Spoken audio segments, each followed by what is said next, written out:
ever watch a mind reader and wonder, is this real or is it all just smoke and mirrors? Well, in this explainer, we're going to decode the secrets behind those seemingly impossible feats. So let's just get right to it. The big question that has fascinated people for centuries. Can anyone actually read your thoughts just by looking at you? You've seen it, right?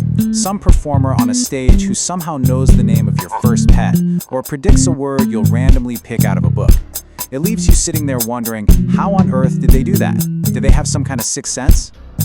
But here's the thing, if you ask the mentalists themselves, they'll often tell you it has nothing to do with supernatural gifts. It's a masterful mix of psychology, subtle suggestion, and of course, a little bit of showmanship. They're not reading your mind, they're reading you. So how do they pull it off? Let's get into the nitty-gritty. We're going to break down a classic routine to see exactly how the illusion works from the inside. All right, imagine you're the one in the audience. The performer points to you and says, just think of a number, any number between 1 and 30. Don't write it down, don't say a word.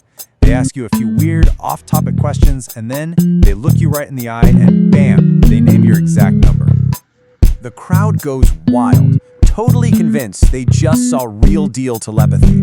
But the secret isn't a psychic gift. Nope, it's a whole toolkit of psychological principles that cleverly take advantage of the predictable and often invisible ways our own minds work.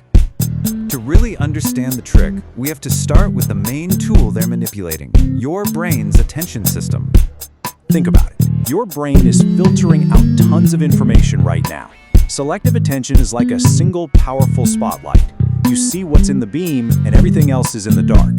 Divided attention is you trying to run 2 or 3 of those spotlights at once, and it gets messy. A mentalist's job is to grab the controls to your spotlight.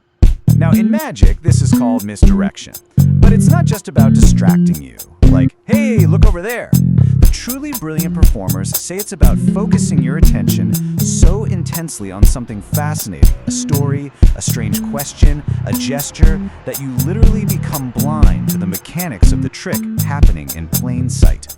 And what's wild is that this isn't just a theory, it's physically wired into our brains.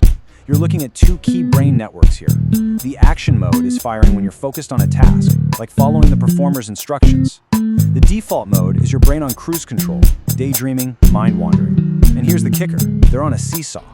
When one is up, the other is down.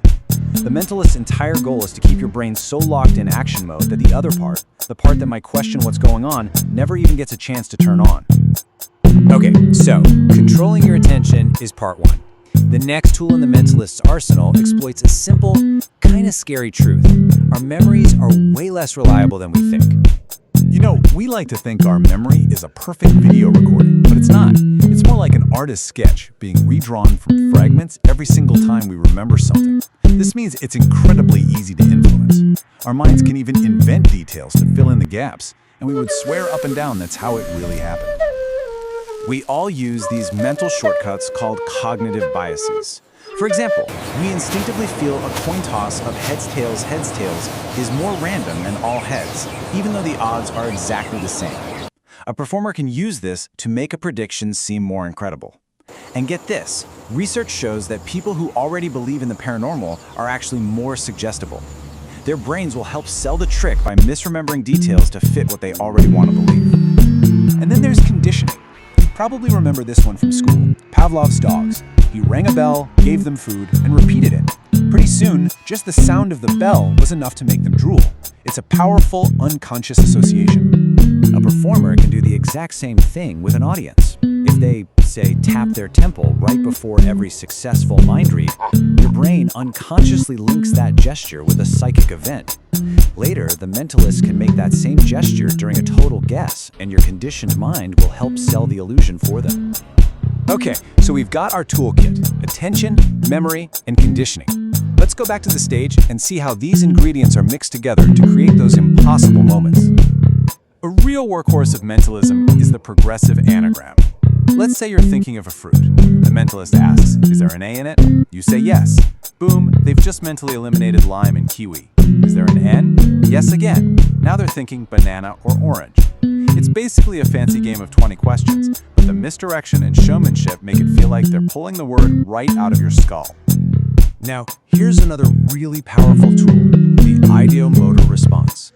This is a fancy term for the fact that our thoughts can create tiny, involuntary muscle movements that we are completely unaware of making.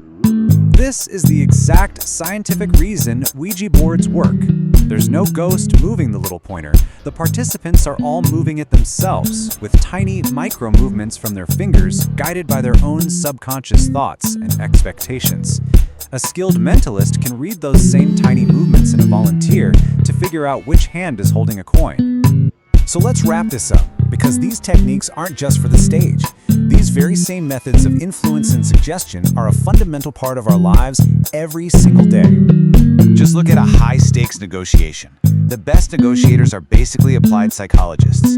Using silence after making an offer creates intense pressure. Listening way more than they talk helps them understand what the other side really wants. These aren't just business tricks. They are mentalism techniques used in the real world to read and influence human behavior. See, understanding the psychology behind mentalism doesn't have to ruin the magic. It actually reveals something way more fascinating about the predictability of our own minds. The same tools used to create illusions can empower us to be better communicators, sharper thinkers, and more aware of the invisible forces that shape our decisions. So the real question is, now that you know the code, what will you do with it?